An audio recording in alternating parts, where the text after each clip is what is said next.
Bonjour. Souvenez-vous de ma promesse de la semaine dernière, lors de la vidéo Il faut qu'on parle. Aujourd'hui je vais l'appliquer et j'espère que de votre côté vous allez tenir votre promesse, c'est-à-dire d'exploser la barre de like pour me motiver à continuer sur le droit chemin pour l'avenir de ma chaîne YouTube. Et cette promesse, c'est de vous proposer un Kirby Play rétro et jamais de limite pour vous proposer des Kirby Play sur des jeux vidéo des années 90. Et donc en parlant des années 90, j'ai bien envie de vous proposer un Kirby Play sur un de mes jeux préférés, sur ma deuxième console préférée, c'est-à-dire la Super Nintendo. Ah, c'est fou le... Ah, je me suis fait mal aux fesses. Ah. Je disais, c'est fou le nombre de jeux que je possède sur la Super Nintendo, que ce soit en cartouche seule et en boîte. C'est la sélection du jeu pour aujourd'hui. Je souhaite prendre un jeu qui n'est pas disponible sur la compilation Mini SNES. Il suffirait juste de regarder l'image de la jaquette pour me remémorer plein de souvenirs. Par exemple, ici nous avons un super jeu de plateforme de chez Infogrames, Astérix. Celui-ci qui est vraiment pas mal, mais le début est assez longuet. Je vous le proposerai un peu plus tard, le Secret of Evermore Block. C'est un super jeu de plateforme aussi. Ah, ça peut être pas mal ça pour aujourd'hui. Un petit Dragon Ball Z sur Super Nintendo. Mais non, je ne suis pas tenté par celui-ci. Il y a aussi un autre jeu de plateforme assez facile mais ultra fun. C'est les Tiny Toons. Ah bah voilà, c'est bon. J'ai trouvé le jeu idéal pour aujourd'hui. Le meilleur jeu de plateforme, selon moi, de la Super Nintendo. C'est le All-Star Gym 2.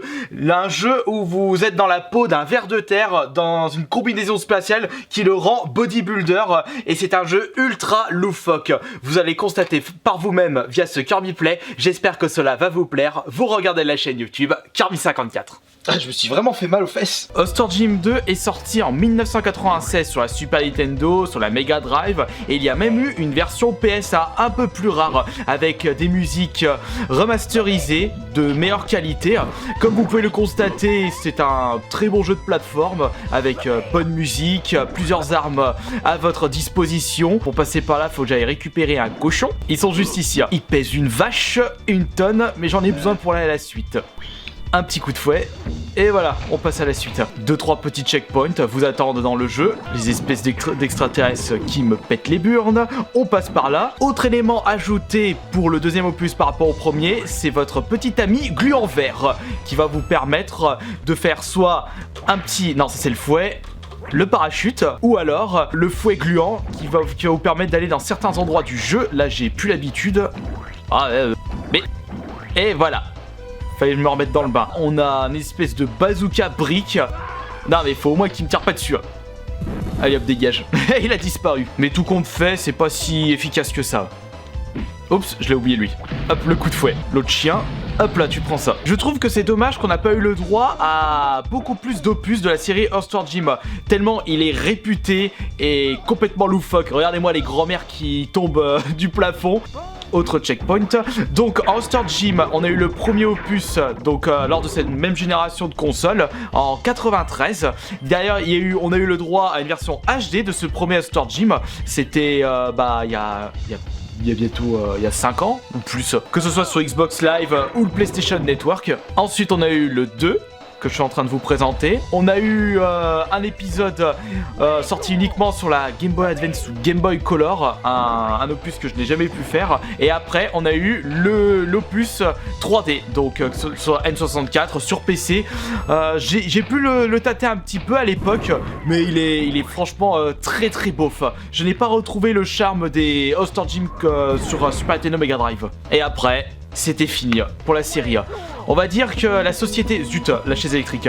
La société qui a développé les All-Star Gym, le 1 et le 2, ils ont pas fait le 3D, c'est-à-dire Shiny Entertainment, ont fermé leurs portes en 2007.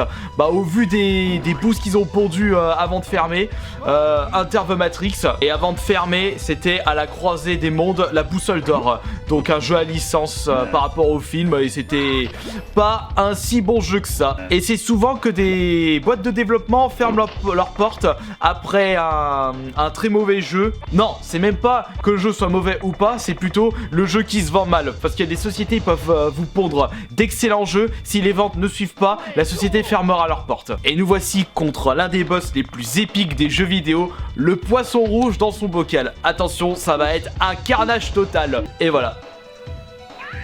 Bon appétit, Jim. Et voilà, c'est tout pour le premier boss de ce jeu. Allez pas me demander c'était quoi cette transition avec les vaches.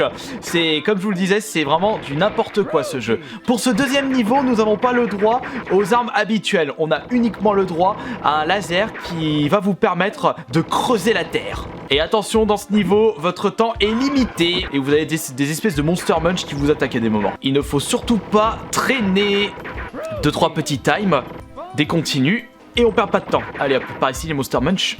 Un autre temps. Attention, pour boucher le trou, il suffit juste de balancer de la terre dessus. Passe par là, Jim. Ah, un bon sandwich au-dessus. On va essayer de le choper. Hein. Le sandwich va doubler votre barre de vie. Hein. Enfin, vous allez l'avoir au maximum, c'est-à-dire 200%. Je vais tenter de l'économiser pour le boss qui est quand même assez balèze de ce niveau. Et tout aussi loufoque que le précédent. Mais ah, elle saute pas assez haut. Toi, on te bouche. Passe par là. Tiens, tu prends ça la statue. Et toi aussi. Hop, décapitation à l'autre job. Vite, le timer. On a encore notre maximum de vie.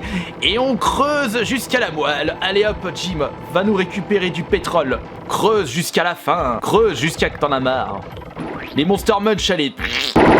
Des espèces d'insectes ici. Hop là, allez, dégage. Et en parlant de loufoquerie dans ce jeu, le pire restera l'avant-dernier niveau. C'est carrément sur un barbecue vivant avec une pizza qui vous attaque. Vraiment du grand n'importe quoi. Et c'est dommage que je ne retrouve pas ce côté loufoque dans les jeux de maintenant. Faut taper dans de l'indé pour avoir de la loufoquerie. Et en même style de jeu loufoque appartenant à la génération Super Nintendo Mega Drive, on a eu le droit à Boogerman, qui est en fait un super héros qui n'en est pas un anti-super héros je dirais, qui attaque ses ennemis avec ses crottes de nez, ses pets et ses rots, vraiment de l'humour pipi caca, un jeu vraiment complètement barré, et même les boss aussi dans ce jeu. On va dire que à l'époque Super Nintendo Mega Drive, les développeurs savaient nous tenir en haleine avec les phases de boss. C'était vraiment des boss hyper épiques. Je vais quand même pas jeter à la pierre à certains jeux qui proposent des boss très très épiques. Tiens, par exemple, l'ennemi vient de sortir un petit bébé avec son hochet. Je vais pas l'attaquer parce qu'à un moment il me balance dans la tronche. Et en termes de boss épiques, je pense bien entendu au God of War, Dante Inferno. Mais c'est plus des boss ultra balèzes qui prennent toute la moitié de l'écran. Et ce côté loufoquerie est assez classe lors d'une découverte d'un jeu vidéo parce que vous ne attendez même pas à certains détails. On est contre le boss, une grosse larve. Regardez-moi comme il est moche. Allez, tiens, je vais te creuser ta tombe. Attention, parce qu'il balance des Monster Munch. Il faut surtout pas qu'il s'approche trop de moi, sinon il m'avale et il bousille toute ma vie. Voilà, il m'a chopé. Reste où t'es. En plus, il est sur un monocycle, mais vraiment un gros n'importe quoi. Bon, ça va, j'ai ce qu'il faut en vie. Il m'a encore chopé. Heureusement que je fais pas un speedrun. Oh là, catastrophe. Reste bien là-bas. C'est bon, je l'ai chopé. On reste dans les niveaux complètement sordides avec ce 4e niveau où vous êtes, je dirais, dans un espèce de corps humain et vous êtes je sais pas comment on peut appeler cette créature. Et dans certains endroits de ce niveau, vous avez des jetons de casino qui font office de bumper. Il suffit juste d'aller le plus loin possible et les ennemis sont des espèces de petites bulles cellules. Il faut tirer. Ah, saloperie. Et attention, il ne faut pas vous faire avoir par les rebords du niveau. Sinon, bah, regardez par vous-même. Vous perdez 10%. Ah, le petit verre ici. Hop là, ça va me permettre d'avoir des jetons bonus. Le mini-jeu de ce fin de niveau. J'ai plus l'habitude. Et c'est aussi un avantage de... Ouh, attention, la grosse boule rouge va me permettre de récupérer toute ma vie. Voilà, 100%. Comme vous l'avez remarqué, sur Hot Sword Gym 2 est très diversifié en ce qui concerne son gameplay.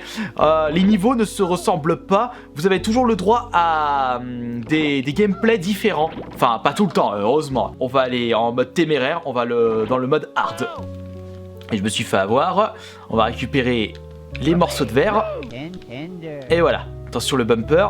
Écoutez-moi cette petite musique.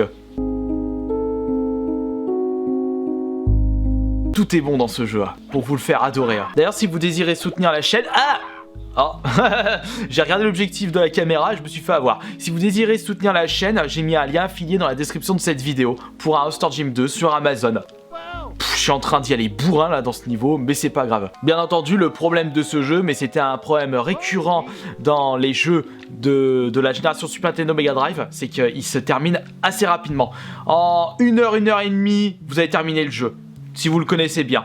Car avant de bien connaître ce jeu, vous allez beaucoup mourir et beaucoup être fois game over. C'est comme ça que les développeurs réussissaient à améliorer à gonfler la durée de vie d'un jeu, en augmentant la difficulté. C'est pour cela que les jeux de l'époque avaient de la difficulté. Oh. Un gros n'importe quoi. Ah, ouais, saloperie, sale bumper. Bon allez, hop. J'espère qu'en tout cas, ce Kirby Play Retro Gaming sur un jeu Super Nintendo, un de mes jeux préférés, vous aura plu. On se retrouve demain pour une prochaine vidéo. Allez, de gros bisous et à la prochaine.